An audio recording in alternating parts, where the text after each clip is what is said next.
بند کتابوں کے ساتھ پہلے آپ عبارت کا مفہوم بیان کر اور پھر طلباء کو خاموش قرأت کا وقت دیں. اس کے بعد ان کی کتابیں بند کروا کر منتخب بچوں کو عبارت کا مفہوم بیان کرنے کے لیے کہیں. بچے تو ظاہر ہے جب مفہوم بیان کریں گے یعنی سبق کا خلاصہ بیان کریں گے، متن کا خلاصہ بیان کریں گے، تو وہ ظاہر ہے یہ کہیں گے کہ یہ 4 موسم ہیں: گرمی، سردی، خزاں اور بہار.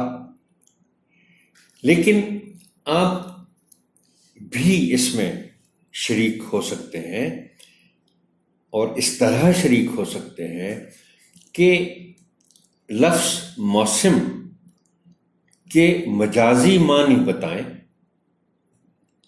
یعنی ماحول یا سما. اب دیکھیے، اس لحاظ سے لفظ موسم کے 2 طرح کے معنی ہو گئے. ایک تو موسم وہ ہے جس کا تعلق ماحول کے درجہ حرارت کے ساتھ ہے، یعنی جب درجہ حرارت بہت زیادہ ہے تو گرمی ہے، کم ہے تو سردی ہے، اور درجہ حرارت کے ساتھ پھر اگر درمیانہ ہے درجہ حرارت تو وہ بہار ہے، یعنی خوشگوار موسم ہے، اور پتے جھڑ رہے ہیں درختوں کے تو وہ خزاں ہے. لیکن اس کے مجازی معنی یعنی ماحول یا سما، وقت. اب ان معنی کو سمجھانے کے لیے آپ کو مثالیں دینی پڑیں گی، کچھ جملے بتانا پڑیں گے بچوں کو.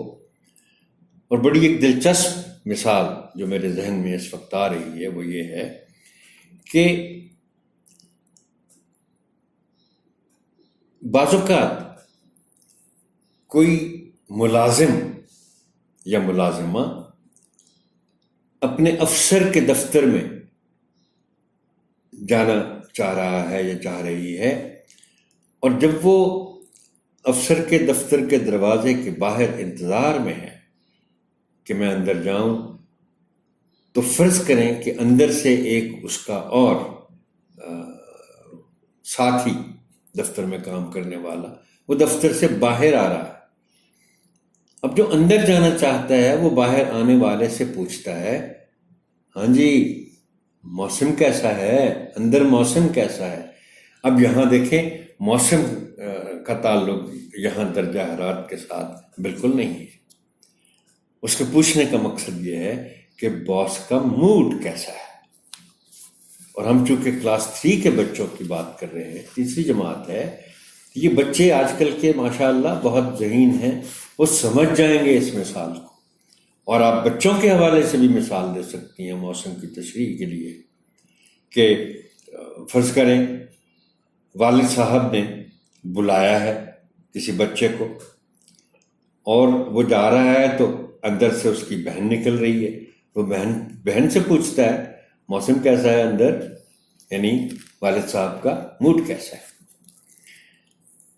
اب آپ چند الفاظ کا انتخاب کریں اور بچوں سے کہیں کہ وہ ان الفاظ کو استعمال کرتے ہوئے اپنے جملے لکھیں. آپ ان کے جملوں کی اصلاح کریں اور پھر نمونے کے طور پر خود بھی ان الفاظ کے جملے بنائیں اور تختہ تحریر پر لکھیں.